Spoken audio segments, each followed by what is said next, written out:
Hey everybody, Josh the RV Nerd from Bish's RV here with some updated footage for you in the Geo Pro 19FD. This is very similar to what it was for the 23 season, but I had a lot of people requesting to get an updated version of it, so here we go. If you're not familiar with this thing, it is it's potentially a really slick solo camper. It could work for as a cozy couples camper, and what I mean by that is like it doesn't have a true queen bed, although the RV industry loves to label things as a queen bed. This is more in the realm of a full-size bed. It is a Murphy bed, which some people don't love, especially because it'll block that windshield when the bed's up during the day and it's in sofa seating mode. But the thing is, it's a one-piece, easy lift and lower Murphy bed, so you don't have to necessarily like make the bed every single day, every single night. You put the sheets on, you strap them down, you flip the bed up, you lock it in place, and she's there when you need it, gone when you don't. And if you don't care about the sofa function, if you're going to spend most of your time outside, you can just leave the bed down during the day. And really what's funny is it'll actually make the RV look and feel a little bit bigger. But that's kind of the cool thing about that Murphy bed. This is a simple, easy, no-slide, lightweight, 20-foot tip-to-tail camper that it kind of gives you the living space of a slide out without actually having the weight, cost, maintenance, and upkeep, I guess that's the same thing, of a slide out. Now, Geo Pro from day one has been what, like double composite wall paneling. It's an all-aluminum structure. They're actually doing a plywood floor decking. We're looking at one today that has the double-up solar package. It's 400 watts up top instead of the standard 200. These have an 1800-watt inverter to run coffee makers at travel stops, holding tank heaters, and a bunch of other really cool things, and a couple little things that maybe you won't like. I'm going to share good with bad and everything in between and let you decide if it's the right one for you or not. And if you appreciate that fair, candid way of looking at things, hit that subscribe button. Let's get in there.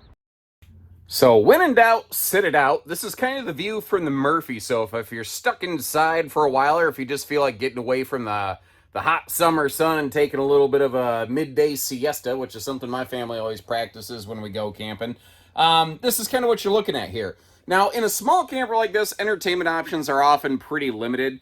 But, unless someone's sitting on both sides of the dinette, generally speaking, you're going to have a pretty good shot at the entertainment right there. With this being mostly a solo or couples camper, I don't think that potential conflict of having somebody sitting in that seat right in front of the TV is that big of a deal. I feel like you can kind of work around it.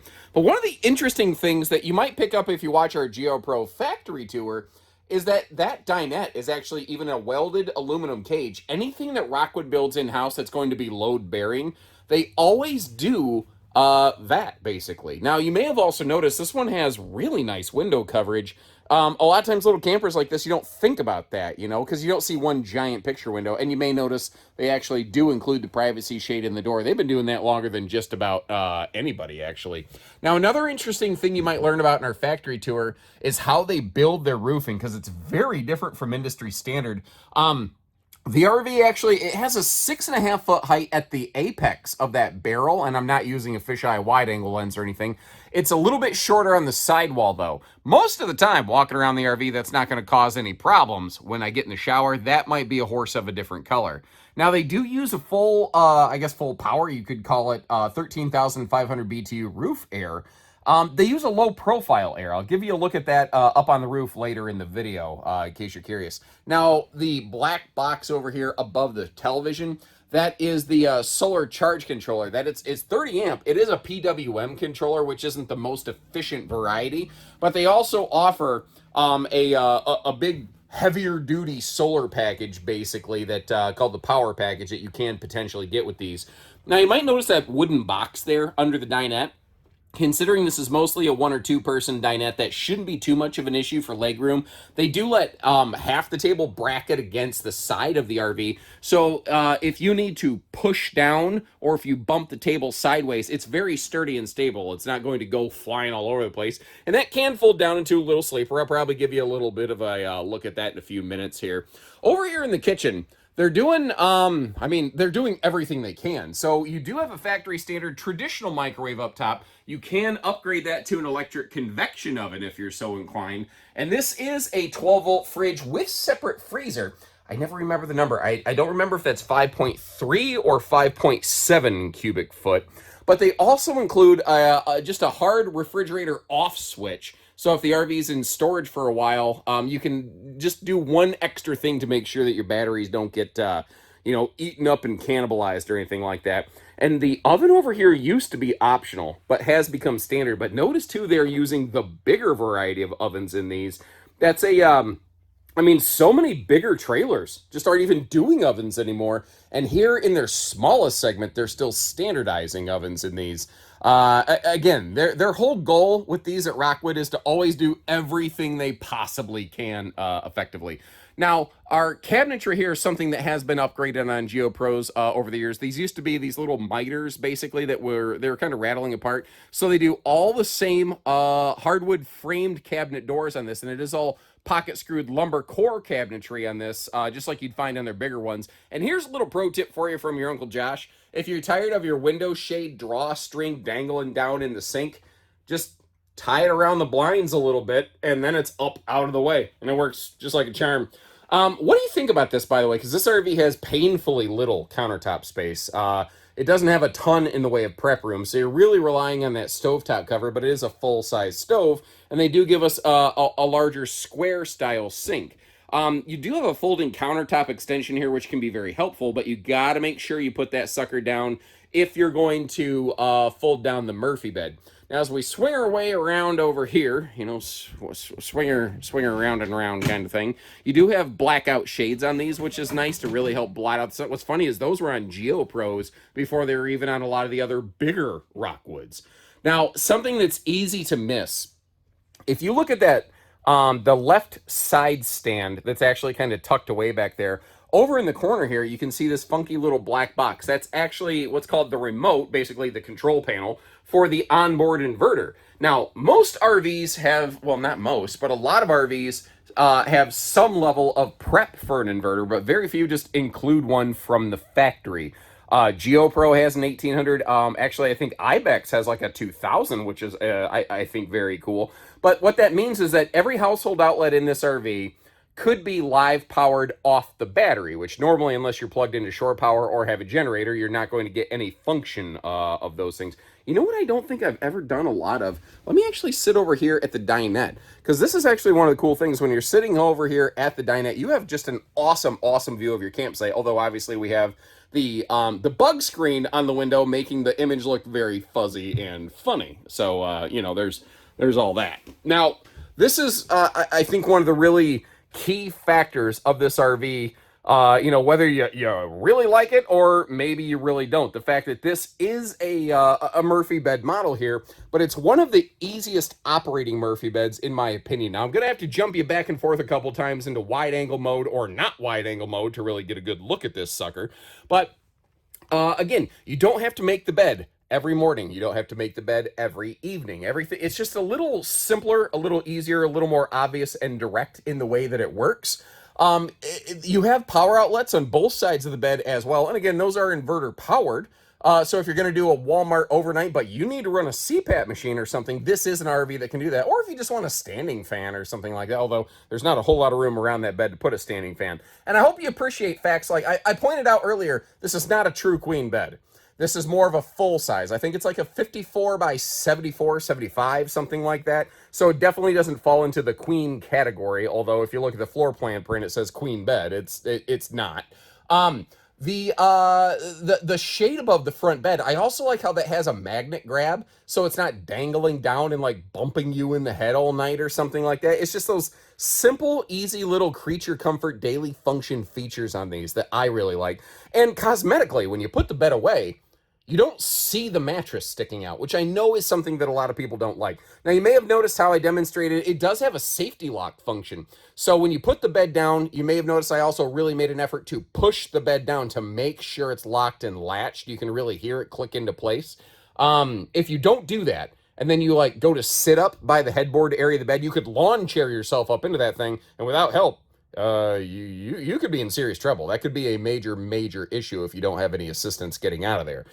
So yeah, there's a safety latch to prevent that right there. Now, that whole system is very cool because it means, again, operating the bed is simpler, easier. You don't have to make the bed every morning, every night, but it does make your pass-through storage a little bit trickier.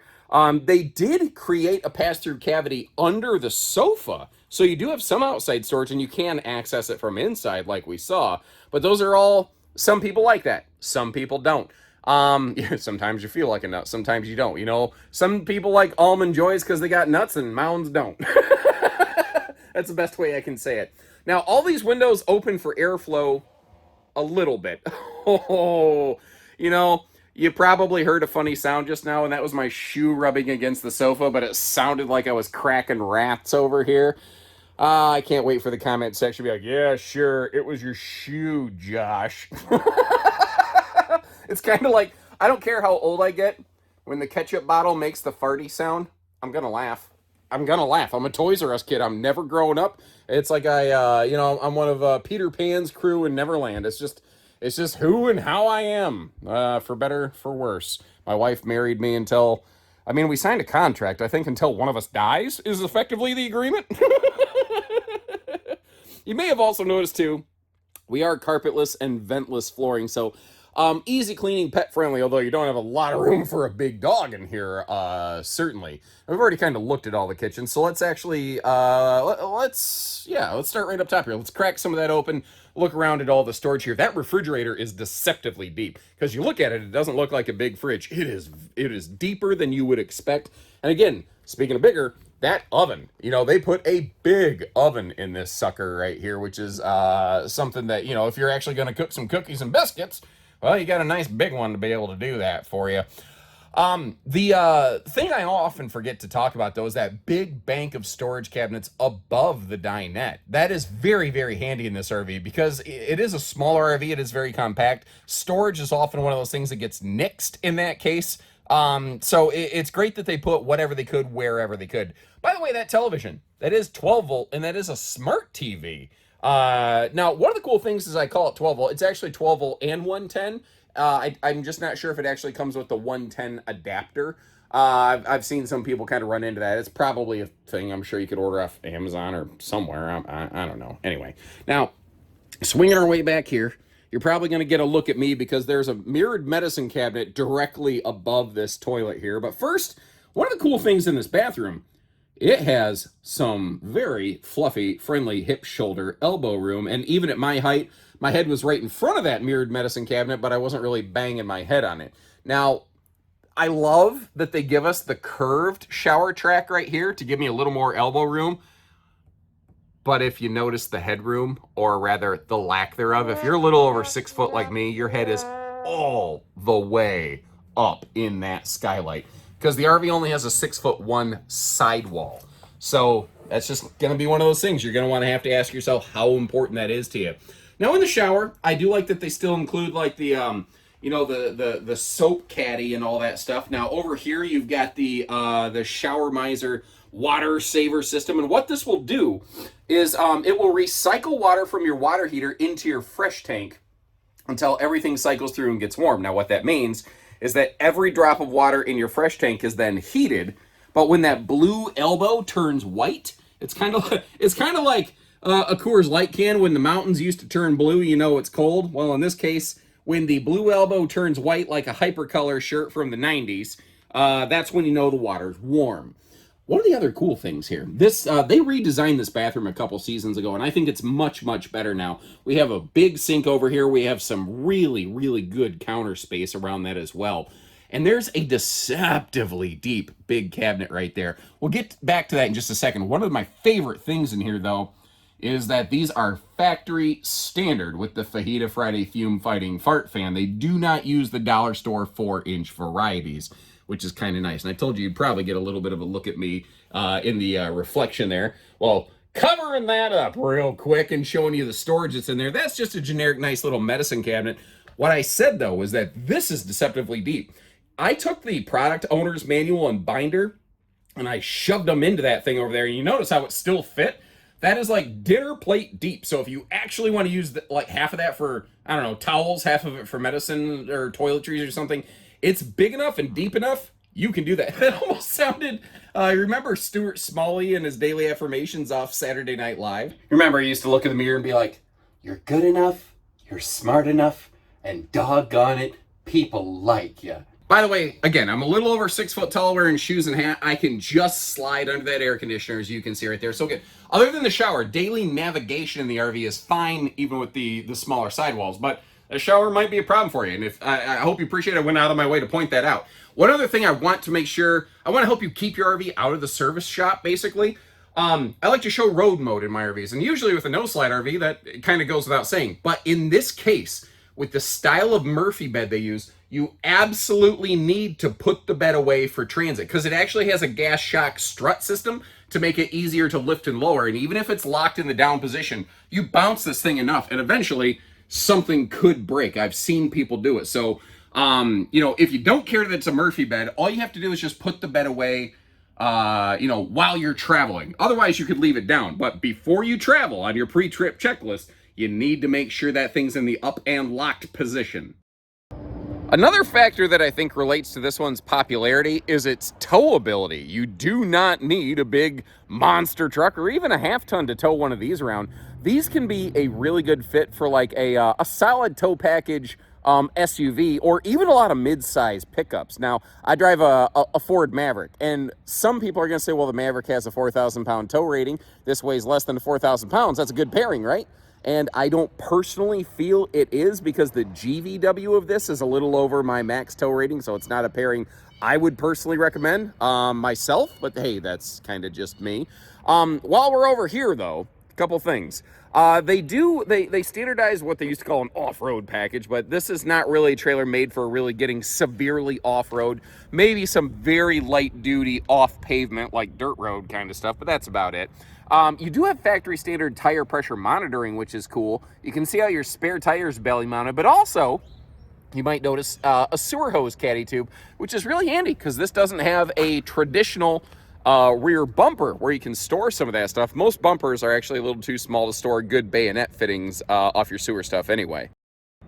Those slam latches we just popped open, they're also one of the only exterior visual updates and upgrades, things that you can see, versus last year. Previously, they had the little, key and twist lock kind of jobs. And based on, I think, about 3 or 4 years of customer requests, they finally just standardized slam latches all the way around, which, is there anybody who doesn't like that? I don't know. I'm glad they went to the slam latches. So something I mentioned previously is how since day one, they've always used dual layer composite sidewalls. So it's composite paneling inside and out. It's not wood panel walls. It's not actually Asdel anymore, but it's not like you got to really think too hard on that. Asdel's a specific brand name of composite paneling. They're still using composite wall panels. They're just not using the Asdel brand specifically. My guess is it's a thing like Kleenex. If you want to get a less expensive facial tissue that works just as well, you just don't get the Kleenex brand. That's what I'm estimating probably happened here. These are also pretty easy towing because it's 7 foot wide, but they have a little bit more stability versus many 7 foot wide campers because they actually ride on a 7 foot 4 inch wide axle. When we back up a little bit, you'll see that's actually why the wheel has a little bit of a fender flare, basically sticking past the wheels. Now, these vertical doors are the only ones that don't sort of have like a magnet holdback, and they are slam latches. I just didn't want to get too aggressive friendly with it there. And for a single axle camper, these actually stabilize pretty well at a campsite because they're using the new Lippert quick drop stabilizers that basically have the extra strong arm bar built right into them.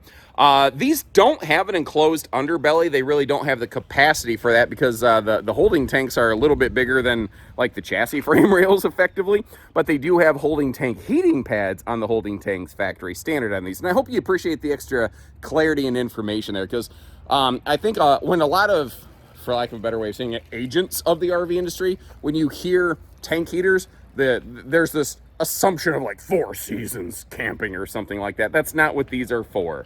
I hope you appreciate that I'm not trying to oversell this thing. Now, they have maintained a gas and electric water heater that does have direct spark ignition, so auto ignition basically. And right down below here, we've got the propane cooker hooker feeding that grill over on the side. This little back corner, this is a little bit of what I call why not storage. I think they just didn't want to waste anything here, effectively is what we're looking at. And most of this is just kind of like access stuff to some kind of various, plumbing hookups and things like that. But as we slide along the backside here, you saw the little, coily sprayer hose in that compartment. You do have a hot-cold outside shower right here. They also have an interesting antifreeze inlet for winterizing. That's an interesting thing to talk about as well. Whether you purchase a new or used RV from us here at Bish's, we actually winterize your RV for free every year. If you can get it to one of our locations, we have specific times that we will basically we winterize all the campers for all of our customers who can get them brought in. And at no additional charge, which is nice. You also get a membership to our, remote service platform called BishFix. I don't know if you've seen or heard about that, but I'll leave you a little link in the video description to maybe learn about that if you're kind of curious. And again, that stuff comes at no extra charge. We're not a hidden fee kind of dealership, in case you were curious there. Now, if you look up, you might notice they actually include a ladder, and so many little single axle campers don't do that. Kind of like if you noticed it had double propane tanks up front, like a bigger trailer. That's always the thing with Rockwood. They're always doing +1 more than the next guy, which is where you get stuff like this, like the bigger Max Air vent cover, factory standard on here. That's something you could add later, but now you don't have to. And now it's factory protected and guaranteed. You've also got a low profile air conditioner on these, and what's interesting is that actually rides lower than the Max Air vent cover. So this fan cover over the bathroom is actually the tallest point on the RV. That low profile air, it could really help some folks who maybe have a bigger garage and want to have a camper in a homeowners association where, somebody wants to tell you what you can and can't park in your driveway. Now, normally you'd have a single 200 watt panel on here, but today we're looking at the factory added second panel. The cool thing is that's also something you could do after the fact. Like the folks over here in our service center, if we had one in stock with a single solar panel, it is a 30 amp charge controller. A second panel could be added to that, even right at our local store level for you. Now, I've used the phrase Rockwood and Geo Pro through this whole video, but Flagstaff and E-Pro are literally the exact same thing. I tend to call the group Rockstaff, basically. It's two names for the exact same thing. I will leave you some links in the video description to check for pricing and availability, whether it's a Rockwood or a Flagstaff, as well as some links to some other builders who make similar floor plans, maybe something a little less expensive, a little more basic, maybe a simple stick and tin camper. I'll also leave you maybe one or two other links to something like a Geo Pro, maybe with a slide out, or a tandem axle Rockwood Mini Light. The next step up from these in the family, basically, assuming I don't forget to do all that now that I ran my mouth. Until next time, take care, stay safe, have fun, and happy camping, everyone. Keep those requests coming, by the way. You're the reason this footage happened today.